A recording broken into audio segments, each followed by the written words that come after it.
ये थोड़ा सा सॉरी, ये वीडियो ऑन नहीं था, हम फिर से इसको ऑन करते हैं, गुरु ब्रह्मा करते हैं, तो नई सेटिंग है, दिक्कत हो रही थोड़ी। श्री राम। गुरुर्ब्रह्मा गुरुर्विष्णु गुरुर्देव महेश्वरा, गुरु साक्षात् परब्रह्म तस्मै श्री गुरुवे नमः। श्री राम। श्रीमद् भगवद गीता अध्याय 2 श्लोक है 28वां।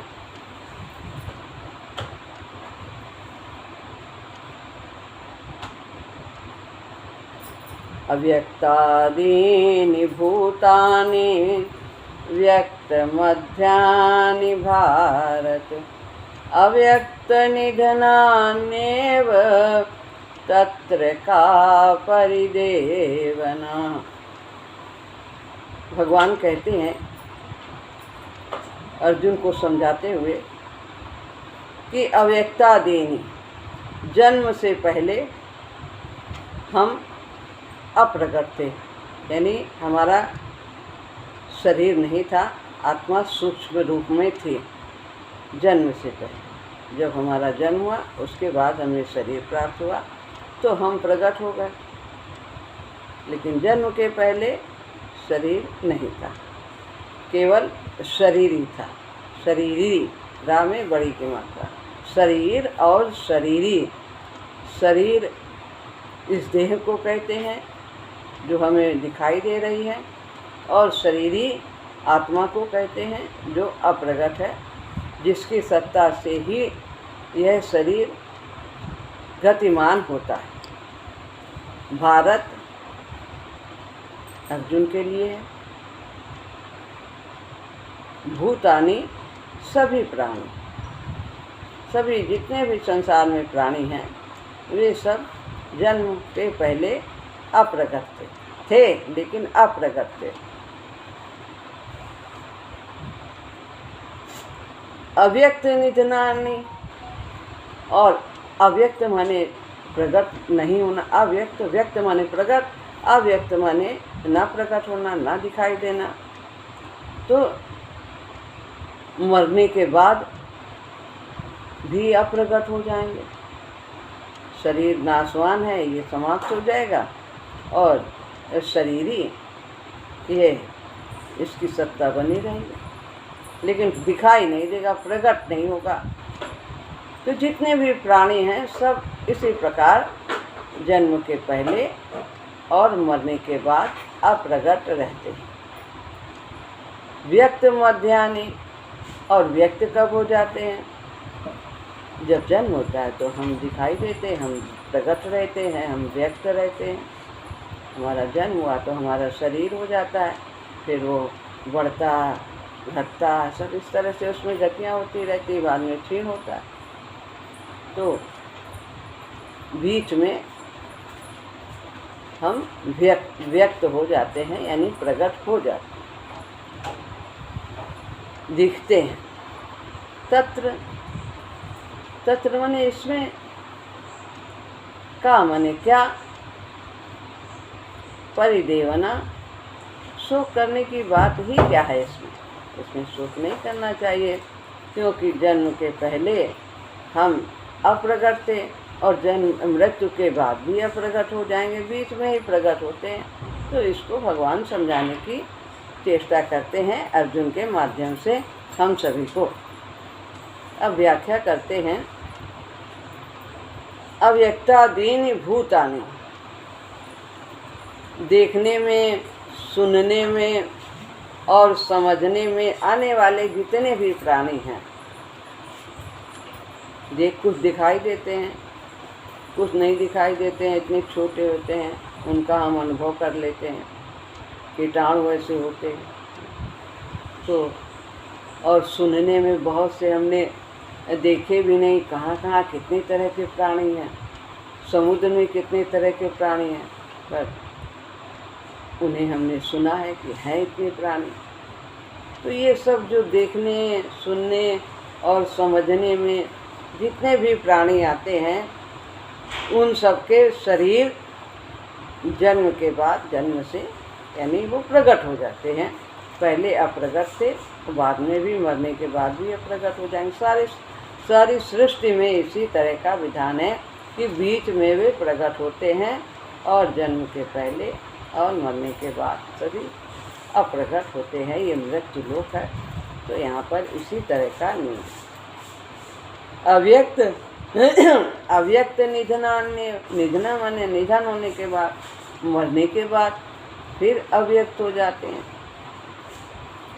ये सभी प्राणी मरने के बाद अप्रकट हो जाएंगे, रहेंगे लेकिन दिखाई नहीं देंगे, महसूस हम उन्हें नहीं कर पाएंगे। आत्मा रहेगी, अर्थात इनका नाश होने पर ये सभी नहीं में चले जाएंगे। अब कहते हैं ना कि वो अब वे नहीं रहे, अब वे नहीं रहे, तो शरीर नहीं रहता है, तो वे उनका जो उनके लिए जो कहना होगा वो नहीं में होगा कि अब वे नहीं, तो वे नहीं में चले जाएंगे, यानी दिखाई नहीं देंगे। तो भगवान इस प्रकार से हम सबको समझाते हैं कि देह सदा रहने वाली नहीं है।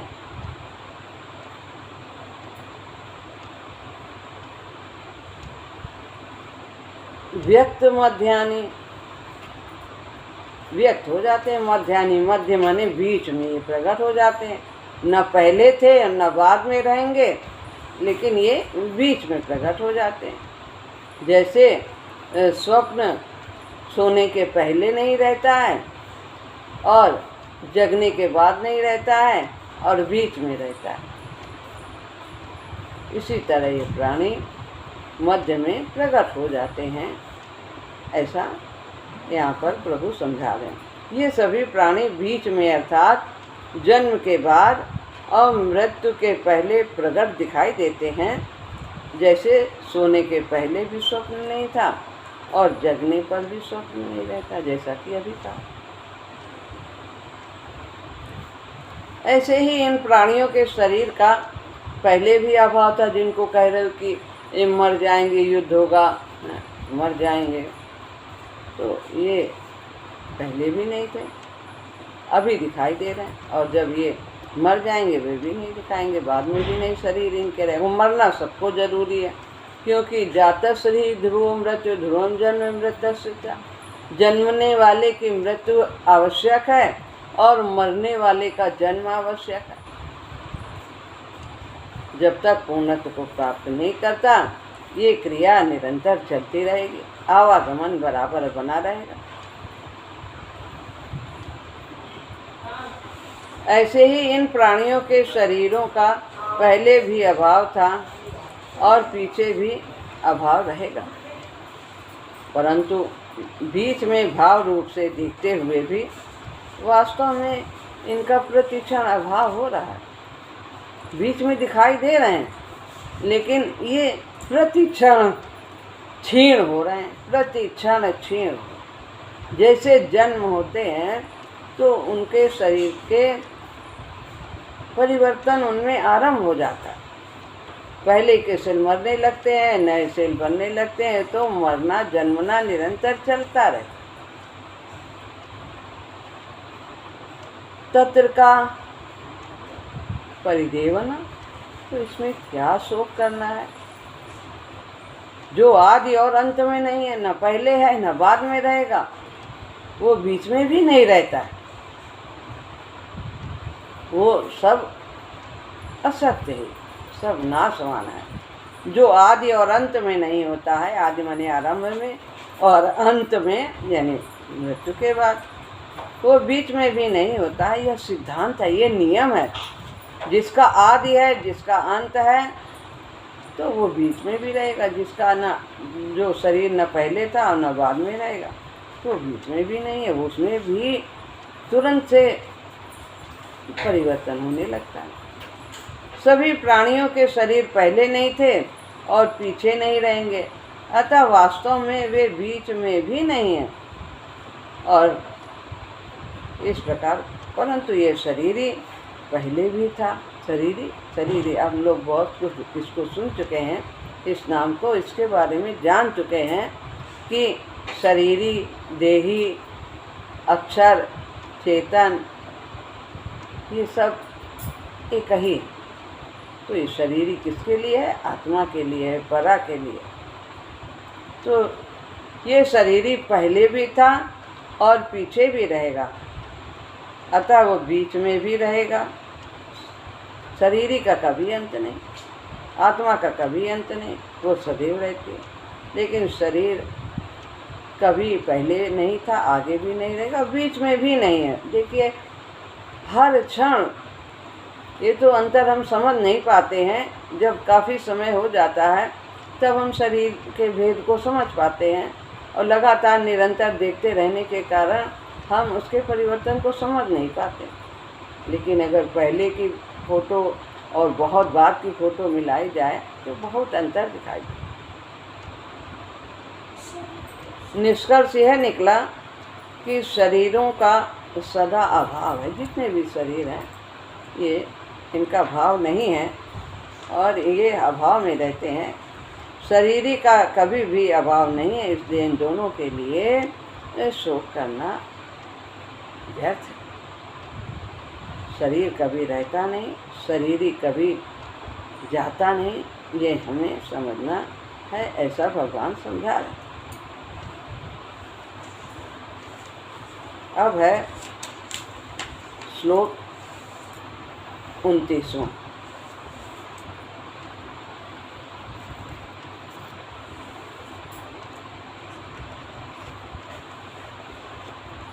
आश्चर्यवत् पश्यति कश्चिदेनम्, आश्चर्यवद् वदति तथैव चान्यः, आश्चर्यवच्चैनमन्यः शृणोति, श्रुत्वाप्येनं वेद न चैव कश्चित्। यह दूसरे अध्याय का 29वां श्लोक है और इसमें 46 अक्षर है। पहले में 11 पे रुकेंगे और फिर 12 अक्षर है बाद में। इसी तरह नीचे भी 11 पढ़े जाएंगे पहले और फिर 12 अंत में पढ़े जाएंगे। आश्चर्य, ये जो यहाँ आश्चर्यवत् पश्यति कश्चिदेनम्, यहाँ देन तक 8 है, 11 हैं और 11 के बाद माँ आता है, तो माँ की बिंदी बनेगी ना के ऊपर और आगे बड़े आ की मात्रा होने के कारण इसे हम बड़े आ से पढ़ेंगे। आश्चर्य वद वदति। तो यहाँ पर हम देखते हैं कश्चित माने कोई भी, एनम इस शरीरी को, कोई ऐसा करते, कोई मतलब इतने व्यक्ति भी नहीं लगा है, कोई इस शरीरी को आश्चर्यवत माने आश्चर्य की तरह, पश्यति यानी देखता है। अनेक तरह के प्राणियों की बात बताई है कि कोई इसे आश्चर्य की तरह देखता है आत्मा को, और च माने और, तथा वैसे ही, वैसे एव माने ही, अन्य, अन्य यानी दूसरा, चान्या में चा अन्य लिखा, चान्या अंत में, तो चा माने और, अन्य माने दूसरे।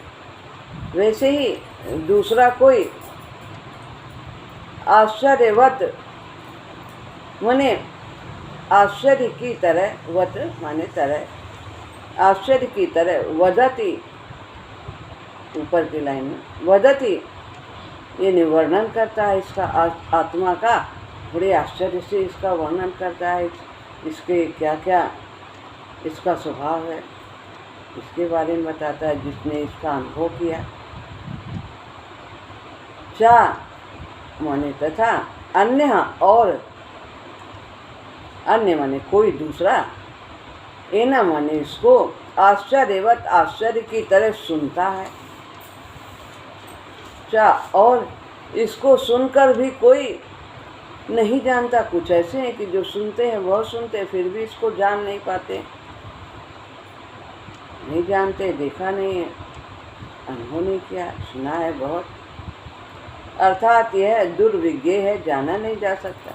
तो इसमें बताया है कि कोई आश्चर्य की तरह देखता है, देख लिया, जिसने प्रयत्न किया उसने इसको देखा। कोई देखता है और जिसने देखा है वो उसका आश्चर्य की तरह वर्णन करता है कि इसमें कितना अंतर है शरीरी में और शरीर में, हम दोनों को एक मिला दे। तो कोई इसको आश्चर्य की तरह देखता है और फिर उसको कोई आश्चर्य की तरह इसका वर्णन करता है, और कुछ हैं जिन्होंने देखा नहीं है वो इसको आश्चर्य की तरह सुनते, अच्छा ऐसा है, ऐसा है। और बहुत से जो सुनते भी हैं, सुन करके भी इसको जान नहीं पाते, नहीं देख पाते, नहीं अनुभव कर पाते, तो उनके लिए दुर्विज्ञ है, जानना कठिन है। तो यहाँ पर बताते हैं, फिर से इसको पढ़ते हैं। कोई शरीरी आश्चर्य की तरह देखता है, कोई शरीरी आश्चर्य की तरह इसका अनुभव, पश्यति माने अनुभव करता है, देखता है, और वैसे ही कोई इसका आश्चर्य की तरह वर्णन करता है, तथा अन्य कोई इसको आश्चर्य की तरह सुनता है और इसको सुन करके भी कोई नहीं जानता, सुनने पर भी नहीं जानता, यानी उसका पुरुषार्थ बहुत कम है, नहीं जान पाता।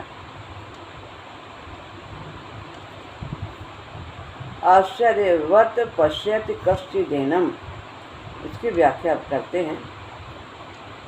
इस देही को कोई आश्चर्य की तरह जानता है, प्रयास किया, पुरुषार्थ किया, गुरु के बताए रास्ते पर चले, तो वो इसका अनुभव भी करते हैं और बहुत उन्हें आश्चर्य होता है उस अनुभव से। तो वह जैसे दूसरी चीज़ें देखने, सुनने और जानने में आती हैं, वैसे ये वो इस प्रकार से नहीं है आत्मा।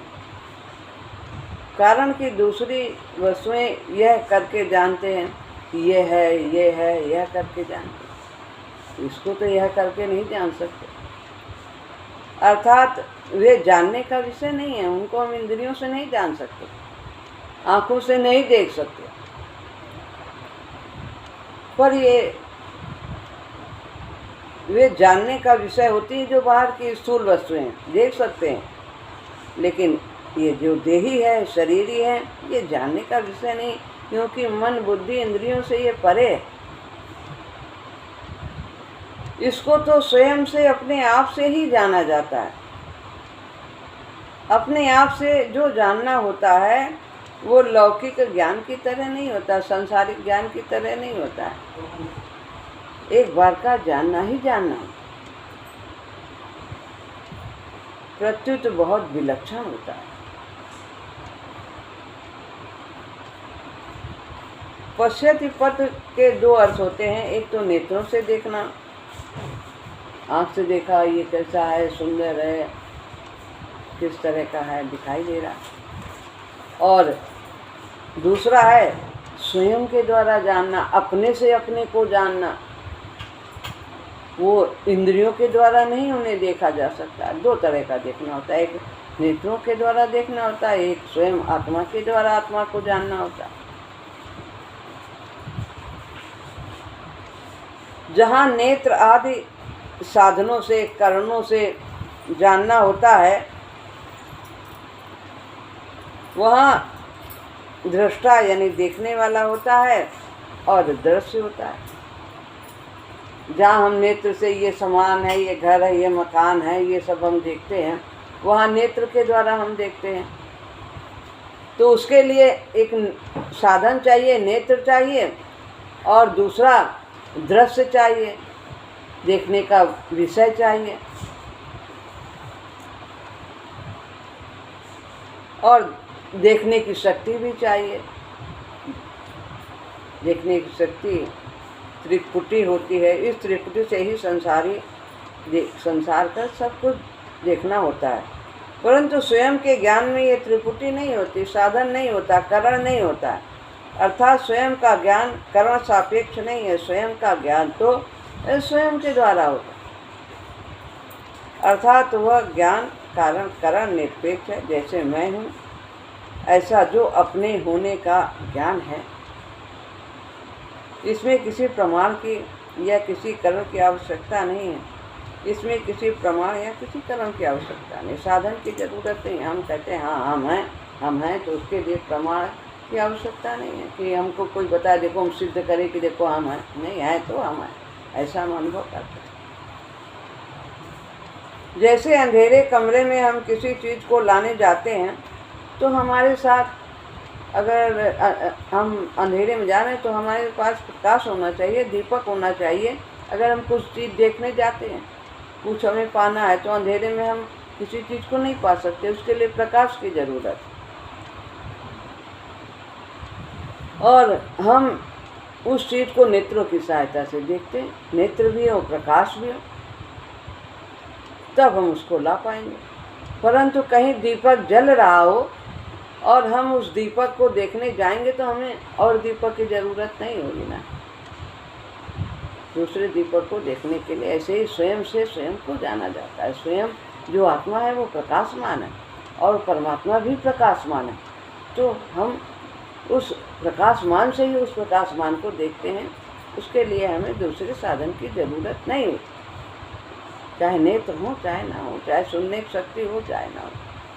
उसके द्वारा इन सब साधनों की ज़रूरत नहीं आत्मा को जानने की।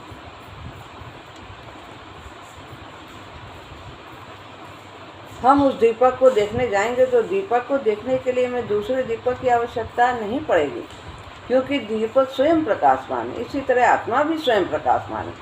उस परमात्मा को देखने के लिए हमें अन्य लौकिक साधनों की आवश्यकता नहीं है, क्योंकि यह देही स्वयं प्रकाश है। अतः अपने आप से ही अपने आप को जानता है।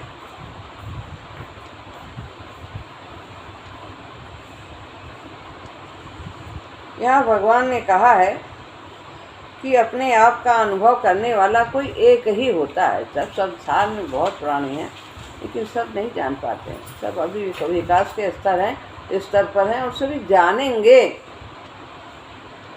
लेकिन जब उस स्तर पर पहुंच जाएंगे तब हम सभी प्राणी जान पाएंगे। और सभी जैसे विद्यार्थी हैं स्कूल के, तो वे सब एमए में एक साथ नहीं पहुंचते हैं, क्रम से पहुंचते हैं। बुद्धि का विकास जैसे जैसे होता जाता है, उनकी कक्षाएं आगे उनमें उनको परिवर्तित कर दिया जाता है, बच्चों को उन कक्षाओं में, और वो एक समय में पास कर लेते।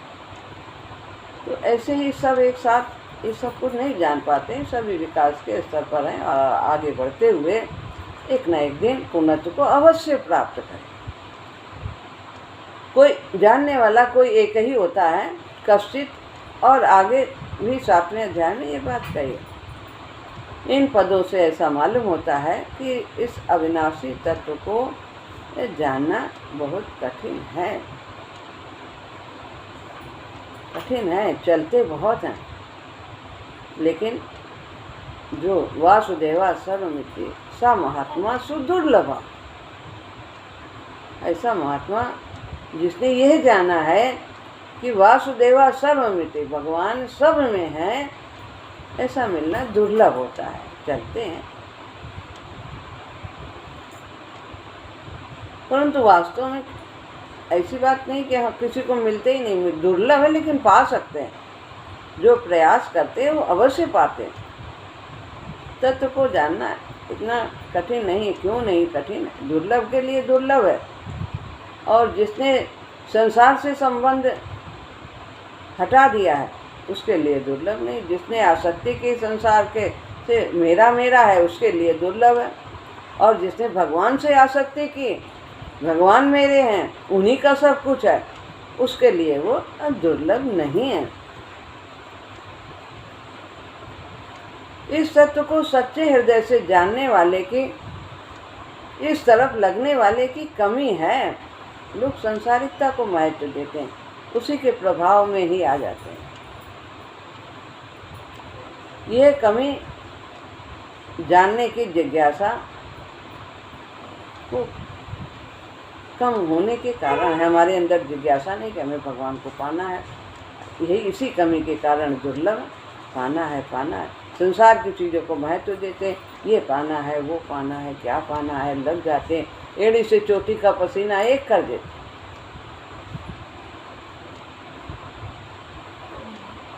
आश्चर्य वद वदति तथैव चान्या चा अन्य, और अन्य जो है कुछ ऐसे भी हैं कि जिसने देखा है वो इसका आश्चर्य की तरह वर्णन करता है। संत महात्मा इसको जानते हैं, देखा है, और इसको बताते हैं कि जैसा तुम देख रहे हो ऐसा शरीर ही नहीं है, ऐसे हम नहीं हैं। जो तुम अपने को समझ रहे हो वो तुम नहीं हो, कि जो हमारा ये नाम है, ये रूप है, ये जाति है, ऐसे हैं, ये पदवी है, ये सब नहीं हो।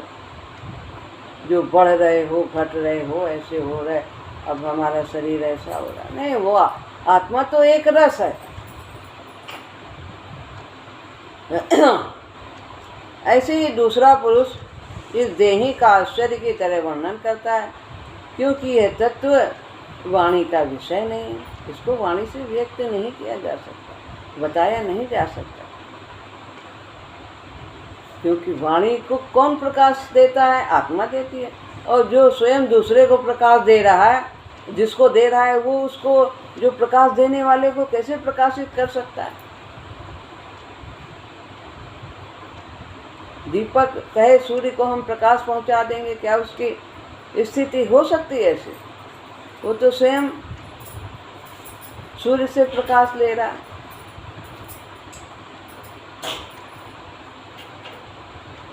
ये वाणी उसका वर्णन कैसे कर सकती? जो महापुरुष इस तत्व का वर्णन करता है वो तो शाखा चंद्र न्याय की तरह वाणी का इसका केवल संकेत मात्र कर देता है, इसको पूरी तरह से व्यक्त नहीं किया जा सकता,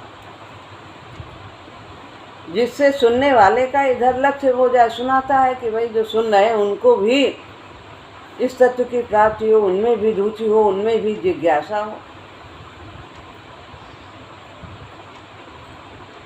अतः इसका वर्णन आश्चर्य की तरह ही होता है, जैसा है वैसा पूरी तरह से इसको कोई व्यक्त कर ही नहीं सकता।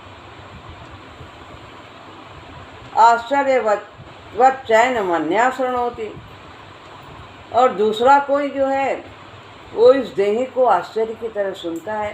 संत महात्माओं की वाणी सुनते हैं तो उन्हें ये लगता है अरे ऐसे हैं हम, हमारे अंदर ये गुण हैं, हम अविनाशी हैं, हम नित्य हैं, हम कभी क्षीण नहीं होते, हम कभी मरते नहीं, हम कभी जन्मते नहीं।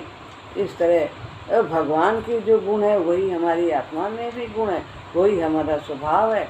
इस तरह से वो सुनता है तो उसे आश्चर्य होता है।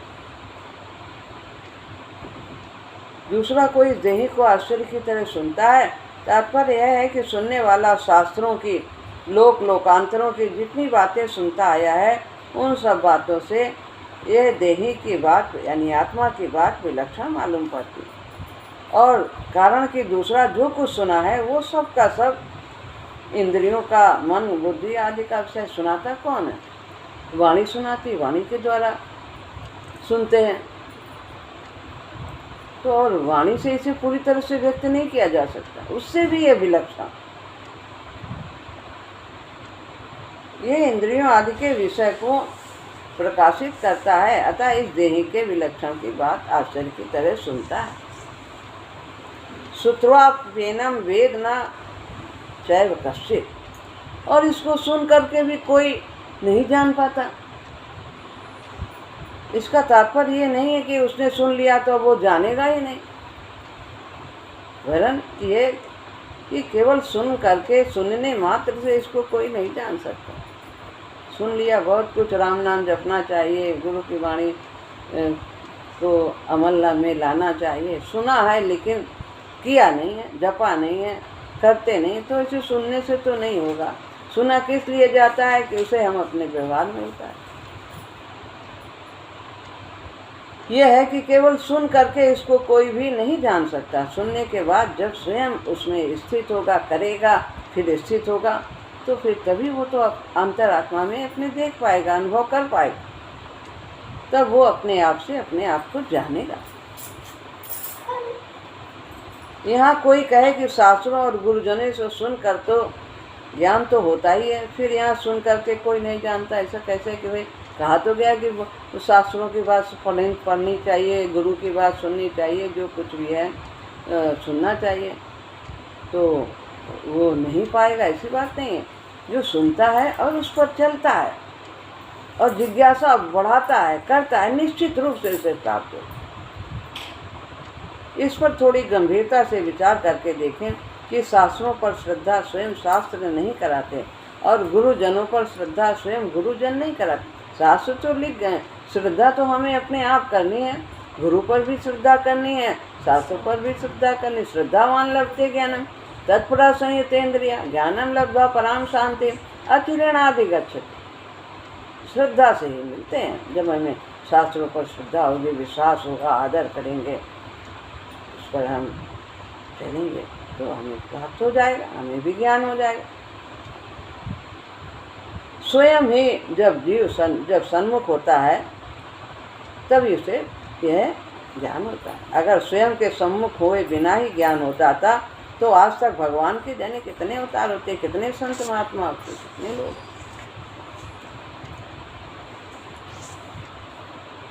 बड़े बड़े जीवन मुक्त महापुरुष हुए होते, उनके सामने कोई अज्ञानी रह ही नहीं जाता। अर्थात सबको तत्व ज्ञान हो जाना चाहिए, पर ऐसा दिखने में नहीं आता। श्रद्धा विश्वास पूर्वक सुनने से स्वरूप में स्थित होने में सहायता तो जरूर मिलती है, पर स्वरूप में स्थित व्यक्ति स्वयं ही होता है। तो ये सब सहायक है। श्रद्धा करनी चाहिए, विश्वास करना चाहिए और चलना। उपर्युक्त पदों का तात्पर्य तत्व ज्ञान को आरंभ असंभव बताने का नहीं है कि ये नहीं हो सकता, नहीं, जरूर होगा, सबको होगा। मनुष्य किसी भी रीत से तत्व को जानने का प्रयास करता है तो वो उसमें सहायक होता है, लेकिन सफलता तो जब आत्मा ही स्वयं को ही भगवान में लगाती है तो वह प्राप्त कर लेती है। मन बुद्धि को लगा करके ही स्वयं उसमें लगता है। पहले हमें मन बुद्धि लगाना होता है, फिर स्वयं जो यानी आत्मा है वो उसमें लग जाती है, तब हमारा प्रयास सफल हो जाता है। श्रवण मनन आदि साधन तत्व के ज्ञान परंपरागत साधन माने गए, पर वास्तव में बोध तो स्वयं को ही होता है, मन बुद्धि को बोध नहीं होता। ये सब साधन के द्वारा हम भगवान को जानते हैं, आत्मा भगवान में लगती है। इसलिए अपने आप से अपने आप को जानना होता है। एक होता है करना, एक होता है करना, एक होता है देखना, एक होता है जानना। तो करने में ये सब जब हम करते हैं फिर देखते हैं और फिर हम जान जाते हैं। कर्मेंद्रियाँ, ज्ञानेंद्रियाँ, इन सब में स्वयं मुख्य होता है, स्वयं यानी आत्मा को ही लगाना।